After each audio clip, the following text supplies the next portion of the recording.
Au nom du Père, du Fils et du Saint-Esprit. Amen.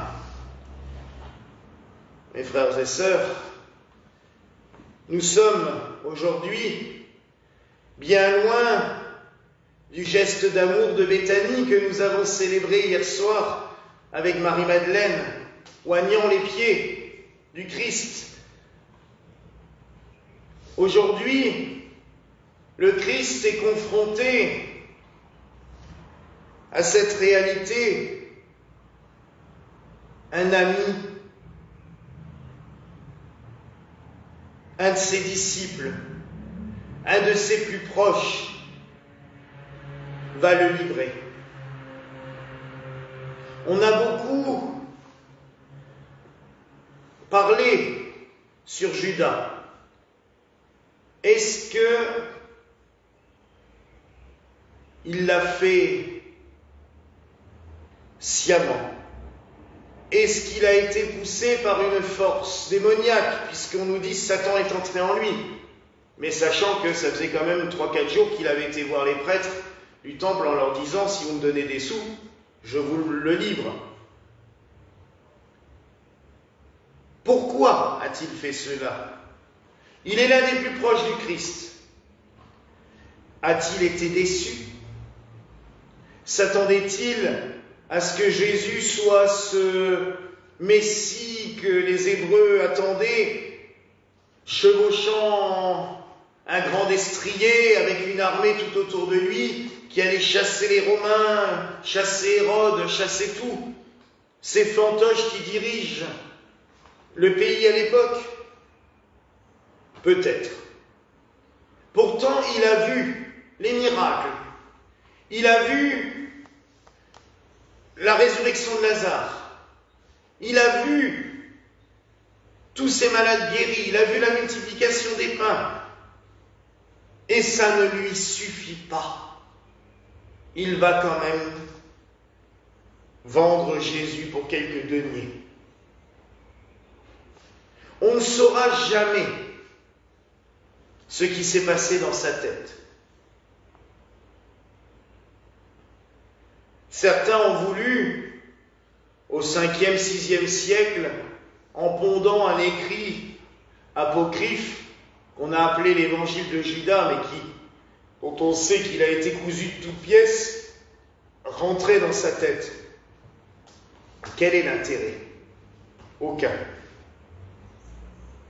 Il y a quelques questions qu'on peut se poser, normal. Et l'un d'entre vous, hier soir, m'a posé la question à la messe. Judas a-t-il été pardonné? L'Église ne s'est pas prononcée sur le sujet. En tous les cas, elle ne l'a pas canonisé, ça c'est sûr. Mais moi, personnellement, je me dis pourquoi Jésus n'aurait-il pas pardonné à Judas alors même que c'est lui qui lui dit « Va, fais ce que tu dois faire ». Jésus sait que ça doit arriver. Il le sait pertinemment. Il aurait pu l'arrêter. Nul doute que Jésus aurait attrapé le bras de Judas en lui disant « Bon, je vais être un peu cash, mais ça suffit les conneries. Tu fais ce que tu as envie de faire, là, tu t'arrêtes tout de suite. » Judas l'aurait fait.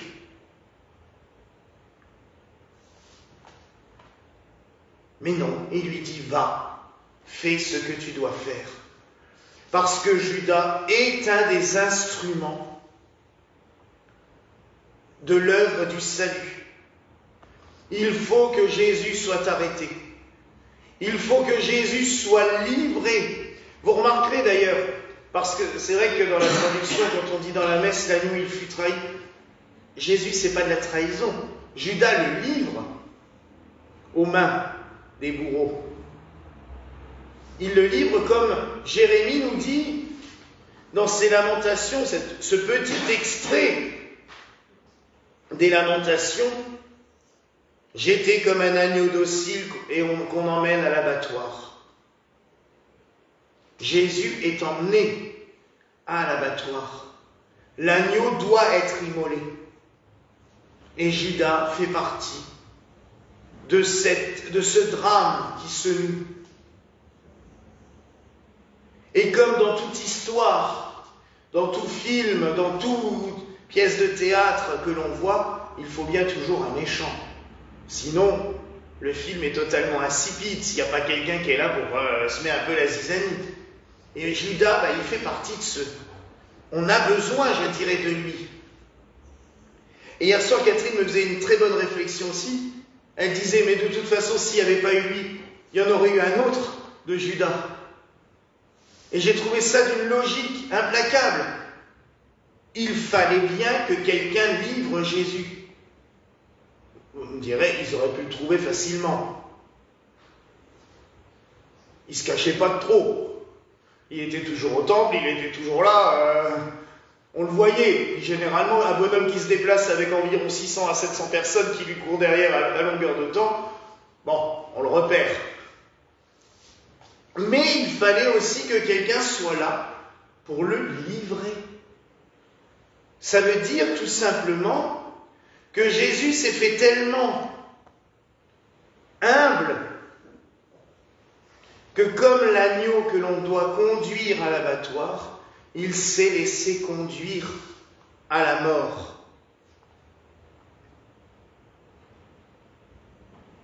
Alors il est vrai aussi que dans l'Évangile, plus loin, on dit « Il eût mieux fallu que cet homme ne soit jamais né ».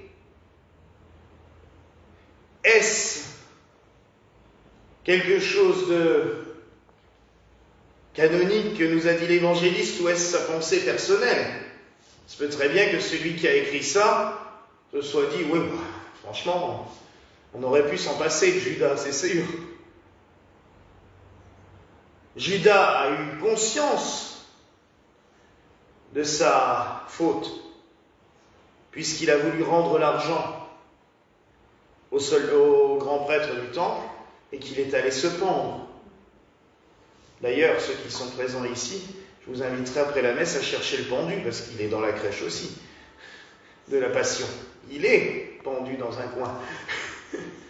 Ceux qui ont créé ces santons ont même pensé à mettre le Judas pendu. Mais parce que ça fait partie de l'histoire, c'est ce que je disais tout à l'heure. Ça fait totalement partie de l'histoire. Mais Jésus se retrouve confronté à une autre réalité. Non seulement un de ses amis va le trahir, puis en même temps il nous annonce aussi qu'un autre ami va le renier. Mais pas mieux. Et Pierre pourtant est convaincu. Mais je te suivrai jusqu'au bout, je ne t'abandonnerai pas. Je vous signale même que quelques minutes plus tard, quand les soldats voudront arrêter Jésus, Pierre prendra son épée et coupera l'oreille à Malchus, le serviteur du grand prêtre. Et Jésus lui dira « Rengaine ton épée, si j'avais besoin d'une armée, le Seigneur m'en aurait déjà envoyé une depuis longtemps. » Il lui dit même, et j'aime bien entendre cette phrase, et certains ont besoin de la réentendre souvent, « Celui qui utilise l'épée périra par l'épée. » Eh oui. Et pourtant, même pas une heure après, dans la cour du grand prêtre, Pierre, tu es un de ces hommes? Ah non, je ne le connais pas. Ah. Si vite. On pourrait se dire, mais qu'est-ce qui lui prend? Peut-être aussi un peu de déception. Il se dit, mais il s'est laissé arrêter comme ça. Mais c'est pas ça qu'on attendait. Alors, même si c'est un jour de tristesse, je vais quand même vous faire sourire un peu. Entre prêtres, on a souvent une blague. Vous savez que un des grands miracles de Jésus, c'est d'avoir guéri la belle-mère de Pierre. Et on dit que c'est peut-être pour ça qu'il l'a renié. Ah oui, il guérit sa belle-mère, quelle horreur. Mais C'est vrai que souvent on en rigole à ce moment-là, et entre prêtres, c'est une blague qu'on se sort souvent. Et cet évangile était il y a quelques semaines. Mais c'est vrai qu'on ne comprend pas pourquoi Pierre fait cela. Mais si on réfléchit dans nos vies, combien y a-t-il eu de personnes dans nos vies qui nous ont dit « Je te lâcherai jamais, je serai toujours près de toi ». Et on n'a pas tourné le dos, qu'on se prend un grand coup de pied. La trahison, le reniement, c'est la profondeur de la nature humaine. C'est comme ça. L'être humain a un grand souci de fidélité.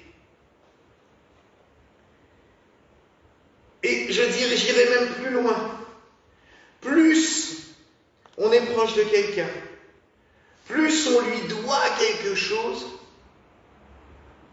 plus on a du mal à lui être fidèle, parce qu'on ne sait pas comment rendre à cette personne ce qu'il nous a donné.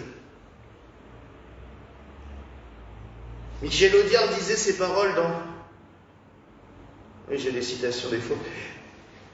Il faisait dire ça à Jean Gabin, dans Les Grandes Familles. Bernard Blier, il dit à Bernard Blier, « J'étais sûr que vous alliez me trahir. Mais vous ne l'avez pas fait. » Et Bernard Blier lui dit, « Mais je vous devais tout. » Et Jean Gabin lui dit, « Justement. » Et c'est vrai. L'être humain n'arrive pas à devoir quelque chose à quelqu'un. Même si cette personne lui a remis sa dette, le fait de savoir qu'on a cette espèce de dette quelconque envers quelqu'un, l'être humain n'y arrive pas. Et c'est toujours à 80% des causes d'une séparation entre deux personnes. D'où vous devez tout, justement. Et là, Pierre, Judas, ils doivent tout à Jésus. Mais peut-être ont-ils peur de ce que cela implique. Judas était au bout de la lâcheté, peut-être. Pierre va se rattraper. Mais Jésus lui fera le charrier un petit peu après sa résurrection. Pierre, qui dis-tu que je suis? Tu es le Seigneur. Pierre, qui dis-tu que je suis? 3 fois, il va lui faire répéter sa profession de foi. D'un air de dire, oui, tu m'as renié 3 fois, tu vas me confesser 3 fois de suite. Mais il est clair que Pierre avait sans aucun doute peur de l'avenir. Que va-t-on faire sans lui? Que va-t-il se passer? Et Jésus lui avait annoncé aussi qu'il allait mourir. Là où je vais, tu ne peux pas me suivre aujourd'hui, mais tu me suivras plus tard. Et je vous rappelle que Pierre est mort crucifié.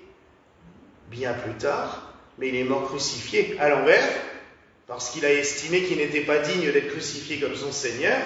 Mais Pierre, à Rome, quand il a été emprisonné et arrêté, sur le mont Vatican, a été crucifié par les Romains. De toute façon, tous les apôtres sont morts, martyrisés, tous, à part Jean, Saint Jean. Il est mort de sa belle mort, à plus de 110 ans. Mais tous les autres ont tous été tués. Certains dans des conditions. Saint Barthélemy a été écorché vif, par exemple. Voilà, on leur en a fait baver. Donc en fait, ils ont tous suivi le Christ, d'une manière ou d'une autre. Mais là, Jésus l'avait annoncé à Pierre, « Tu me suivras plus tard. » Donc que retenir de cet évangile qui est terrible?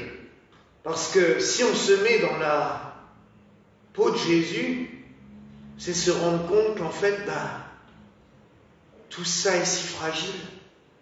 L'humanité, elle est si fragile. Une amitié peut se disparaître en 10 secondes.